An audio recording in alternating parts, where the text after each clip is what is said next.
everybody, welcome back to my channel. My name is Foxy and this is Foxy Books and Planning. Today's video is a little bit different and a first for the channel, I think.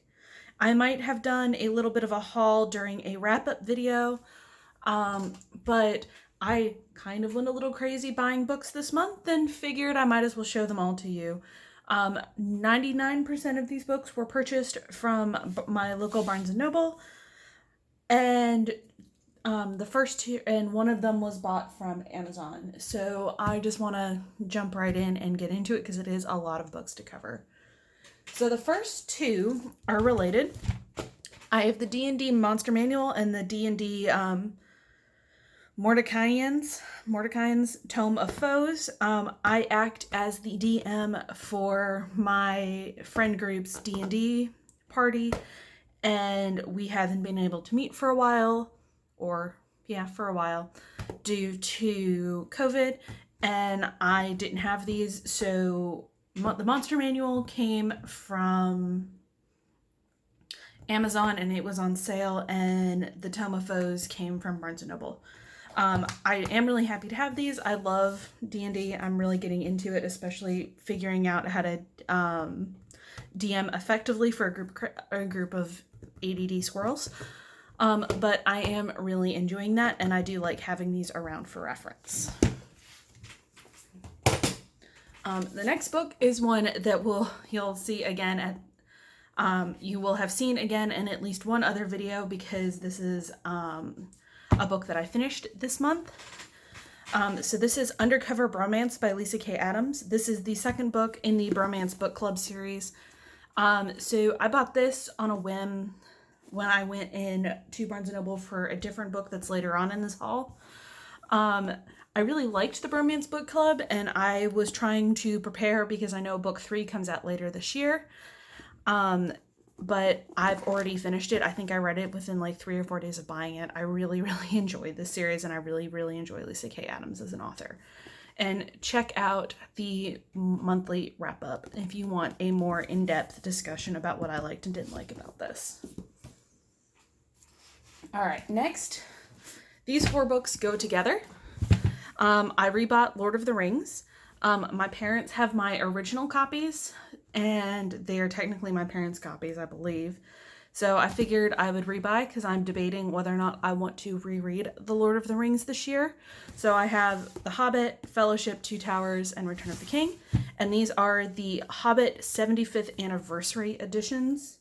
And I think they are absolutely stunning, because they're super simple, graphic covers. And I did look at some of the other versions available. I had, I believe they were the Del Rey copies. I'll see if I can find a picture online of what the books looked like, but they had more of like a actual painting type cover that showed scenes from the 3 books. And I really like this a whole lot better. And I like the fact that it's a larger floppy paperback instead of one of the more tight, compact paperbacks, because I find these easier to read than some of the smaller paperbacks. But yeah, I'm really happy to have these because I'm going to be rereading these again at some point in the near future. They'll probably take me a whole year to read, but I have them to reread now. All right, next. This was an impulse purchase, sort of. This is being done, I bought this the day after they announced the Netflix movie with Chris Evans and Ryan Gosling, and I do like spy thrillers. I don't read them as much as I used to as a kid, because spy thrillers to me can be hit and miss, but I was really interested in this one, especially because you have the 2 battling ones. And I wanted to try and read this before Netflix movie comes out, so that is why I have this one. This one is about a former CIA employee who has left the company and is now a freelance assassin. And apparently the setup for the start of the series is that he's on a mission and something goes wrong and he ends up being hunted down. So he is trying to evade a CIA company man who is trying to hunt him down. All right, next is Vicious by V.E. Schwab. This is one that went around booktube a year or two ago, I think 2 years ago, and the sequel came out not in the not too distant past. But this follows two college students who I believe end up becoming super with like superpowers. But I don't know a whole lot about it. I know that a lot of booktubers that I trust have really enjoyed this duology, and so I wanted to give it a shot. Next is TheCuckoos Calling by Robert Galbraith. This is the Cormoran Strike series, book 1. And full disclosure, Robert Galbraith is a pen name for J.K. Rowling. However, I find that these books are very, very different than the Harry Potter series. And I almost to the point where I don't associate these books with J.K. Rowling at all. So I tend to pretend these aren't actually J.K. Rowling and that Robert Galbraith is just a cranky old British man. But so the fifth book in the series comes out in September. And so my plan for August is to reread the series so I can refresh myself before the next book comes out in September. And while I do have all of the books as audiobooks, I wanted to get the paperbacks or the physical books as well, so that if I have issues listening to the audiobooks because of work or whatever, I have them to read as well. I already own the other 3 books in the series in various versions, which I really like this. I have the books 3 and 4 in the first edition hardbacks. And while I would really love to have them all in the first edition hardbacks, I don't really have that luxury right now because I'm just trying to read them and get them done. If I can find first edition hardbacks, I will probably pick them up because I prefer the first edition artwork to any of the other artwork that's been done. But yeah, I've read this book like 3 or 4 times, I believe. I reread the series every so often, normally when the next book is coming out. And I really enjoy the Cormoran Strike detective series. I will say this one is not my personal favorite. Book 2 is my favorite of this series. And one of the nice things about the series is while there is a couple of side plots that deal with Cormoran and his assistant / partner, Robin Ellicott, you don't have to read these in order necessarily because each mystery itself is standalone. So far, I think the only book that might not meet that is Lethal White, because Lethal White has a large section that actually is referencing the personal stories that take place in the first 3 books. But I really like these. I highly recommend you at least give them a try, because they are good introductory detective stories. All right. So the next book is The Hunting Party by Lucy Foley. This is the same author that did The Guest List that I'm absolutely raving about. It's a very similar premise. There's a group of friends that go on a hunting trip in, I believe, Scotland. Yeah. In the remote Scottish wilderness, and somebody dies and everyone is a suspect. It also seems to be set up very similarly to The Guest List, where there are multiple point of views and you're flipping back and forth between before and after the murder. So we will see how much I like this one compared to The Guest List, but I hope I like it just as much, if not more.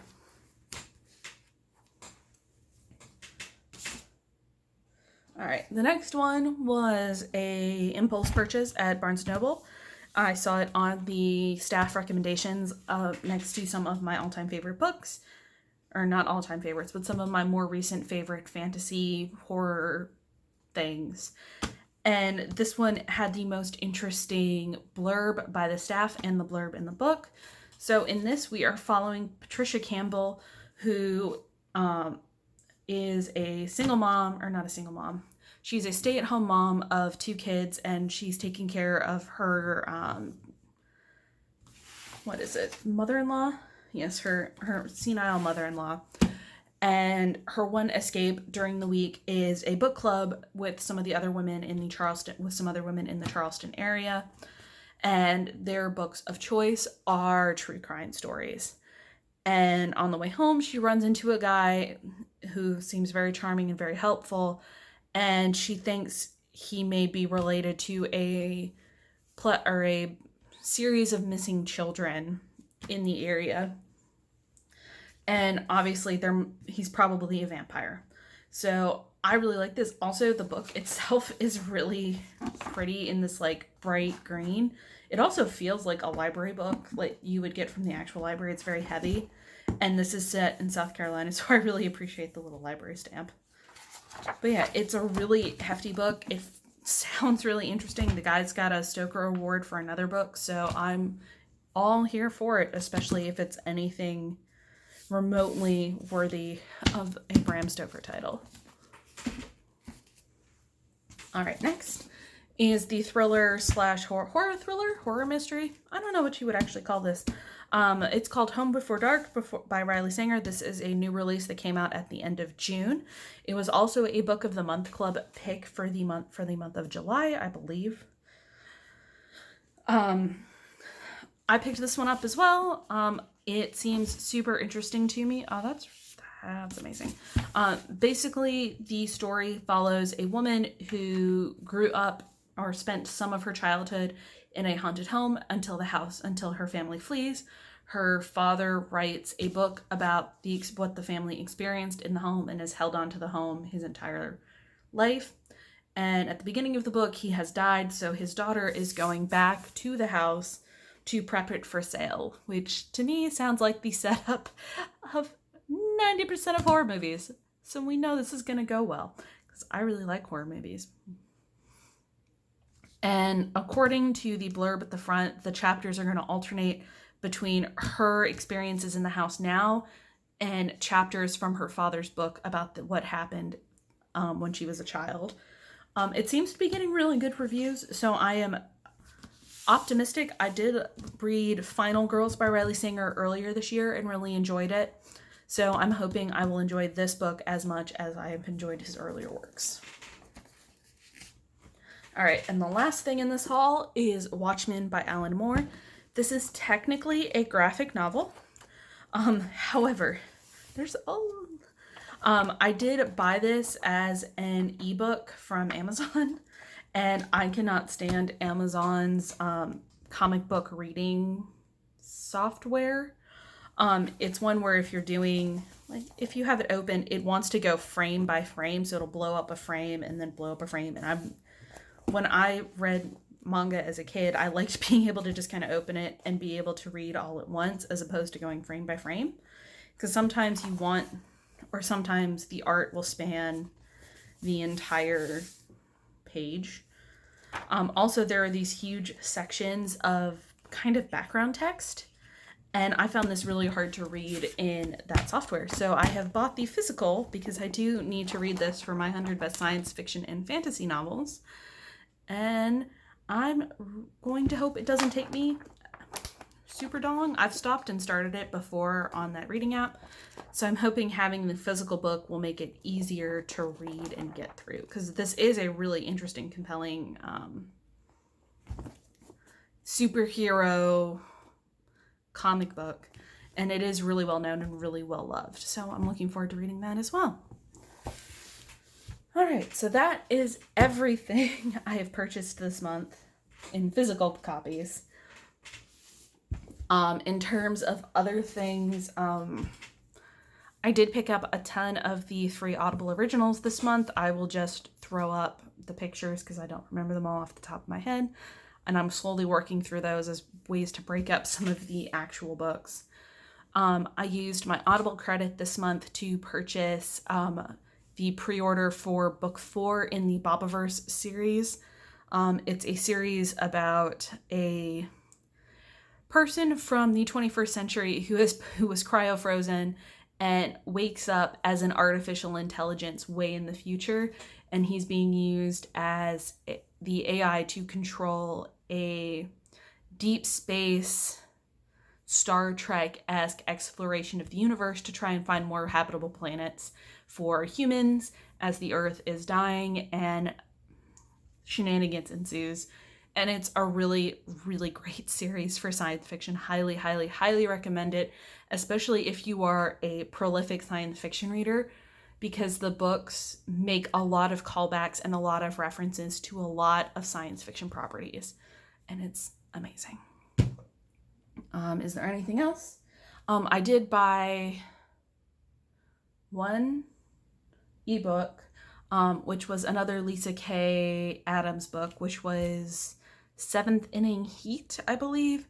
It's supposed to be the first book in a romance series about a star pitcher and his pitching coach that I think I read in less than 24 hours, but I really, really enjoyed it, and I have it as an ebook now. But that is everything. Please comment down below if you've have any thoughts or feelings about any of the books I purchased. I'd love to hear from you. If not, please do remember to like and subscribe. I do try and post at least weekly, so most of the time bi-weekly, and I'm trying to get better about posting in general. But regardless, I hope you have a wonderful rest of your day, and I will talk at you in another video. Bye!